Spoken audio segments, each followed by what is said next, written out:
welcome to another episode of Grove Effects, where I'm going to be reviewing the 1/12 scale B1 Battle Droid and STAP. Doesn't have the B1 part, but still. And don't mind if you smell the sniffing part, that's just my dog smelling the door. For some, oh no, actually she's smelling the floor. I don't know why. Anyway, so right off the bat we have here on the cover art, you can see it's pretty much like a scene straight out of Episode 1's Phantom Menace, when they're fighting the Gungans and everything like that. When the Separatists are starting to fight the Gungans.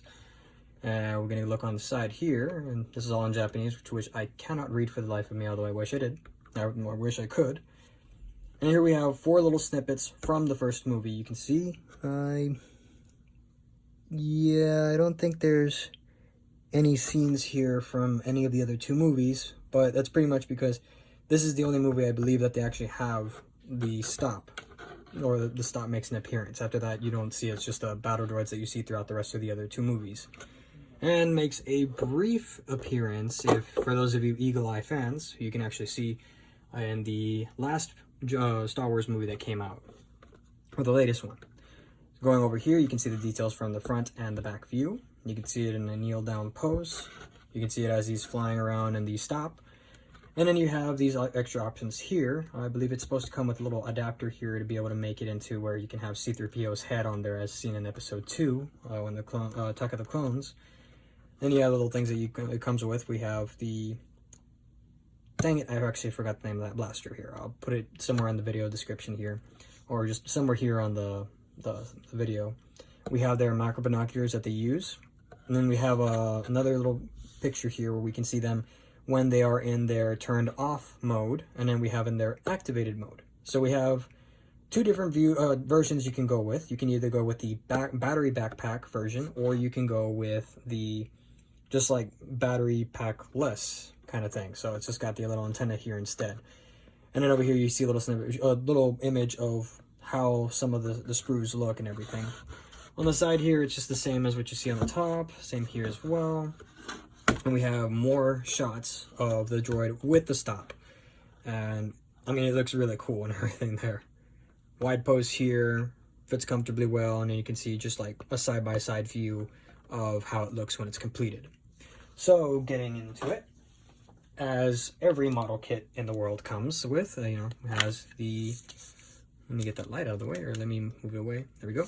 We have the instruction manual. It comes with stickers and water slides, as all the other Bandai 1/12 scale figures comes with as well. Each with different serial number or identification numbers, or little identification codes for them. You have the parts here for the macro binoculars and some other stripes that's going to go around the model kit, the battle droid itself, as well as the STAP, to give the extra little, look and everything like that it should have. And of course, it's the stickers there, which I never use. And actually, I don't think I'm going to be, or I might use one of these here for the battle droids. We'll see on that. Moving on to the manual, you can see already here, you have a nice frontal view of the whole kit, the whole name area and everything like that. 3 scenes instead of 4. On the back side, we have just the image, like the color guide, so to say, and just more images of it, as well as where the placement goes for the decals that are going to be going on this kit. And then like it shows you the different options and where you're going to be putting them on and everything like that. So what's going on there? It's just a simple booklet. It's not like the other ones actually, where you can fold it open and everything like that. Some of it in Japanese, of course, so yeah, it's to be expected. And then here you can actually see where it gives you the option to make, if you have the C-3PO kit, you can actually put it in so it makes it look like it's straight out of there.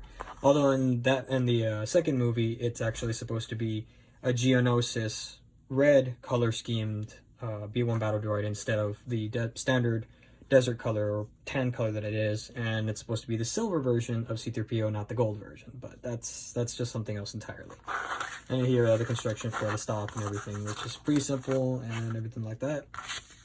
Moving on to the sprue trees, we have runner A being a majority of the kit here. So we already have the blaster here, just in one, and actually in 2 parts, as you can see there. We have a little attachment there. Oh, actually, I think this is something. Oh, yeah, I think this belongs here. I'm not sure. We have the barrel. We have another part here for the eyes. This part here is the little display base. You can even have it the flush part, or you can have it where the foot actually fits in place. Here we have the macro binoculars. I believe all 3 of these parts here are just for those. Here, I think, is the adapter for C-3PO's head or something like that. I'm not really 100% certain. I don't remember because I've already built one of these, but I kind of remember some of these and I kind of don't. So we have the abdominal section here. We have the head, top, bottom part here. We have the back, the little top part where the, I guess, like the brains would go. We have the little bits here that go in back. We have a little flap here for the articulation. We have some more parts here for the abdominal section. We have the antennas here. I'm going to try and see if I can find a way to make them out of metal instead of the plastic because these are really, really fragile. This actually snapped off, I guess, in transit, you know, to my home and everything like that. We have them for the activated pose, and you have them when they're just like still powered down.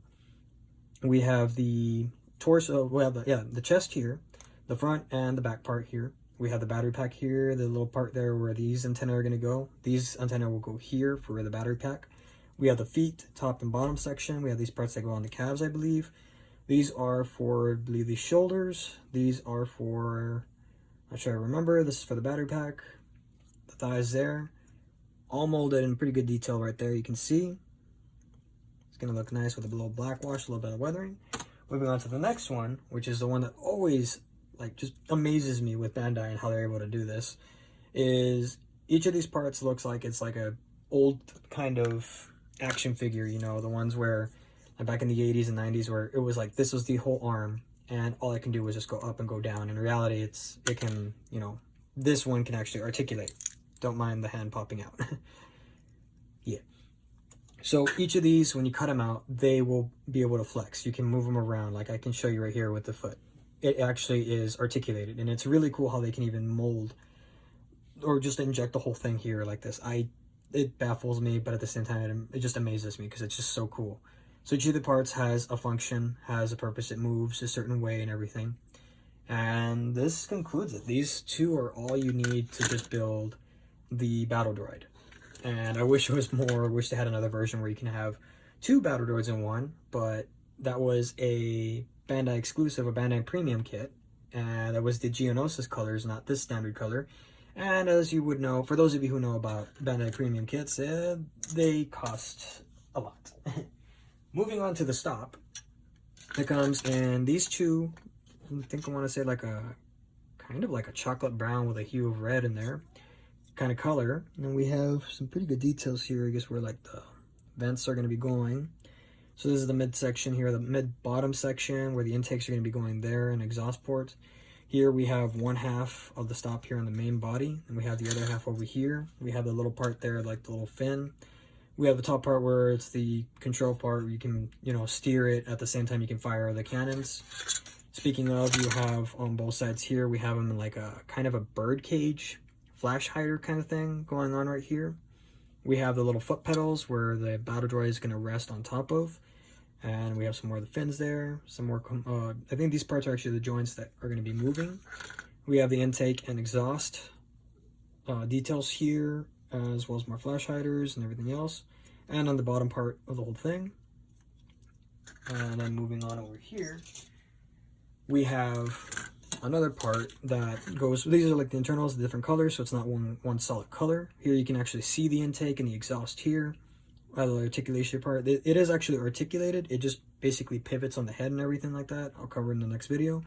These are where the joints are going to be, where the battle droid will rest on top of. Top part that goes on the very top.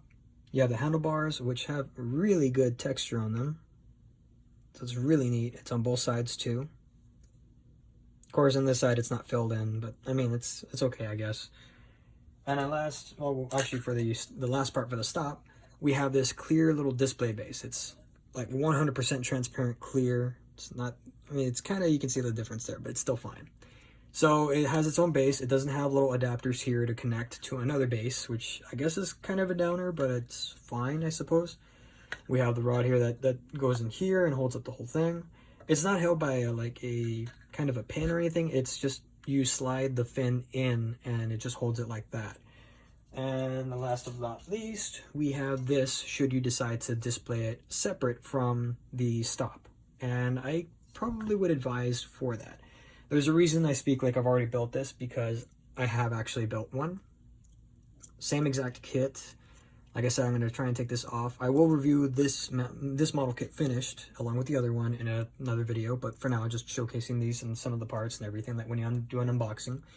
But yeah, I will cover some articulation. I will cover some issues because although so far I guess with the kits I'm just raving on with them, I love all the Bandai Star Wars model kits.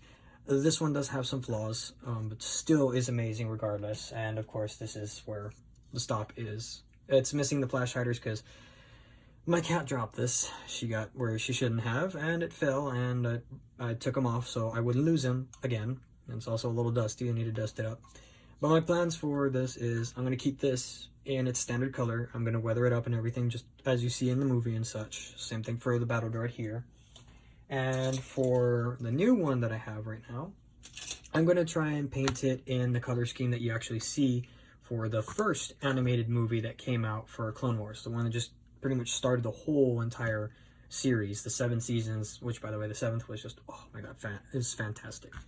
So that's going to be what I'm going to be doing, and I can't paint it into like a blue color scheme. I believe the closest color that I have already on hand would be like a periwinkle kind of blue. So I'm going to go ahead and paint that up, customize it. The battle droids themselves, I'm just going to leave them as infantry units. I am not going to customize either of them as a like a commander or security or pilot. So I'm just gonna leave them as they are.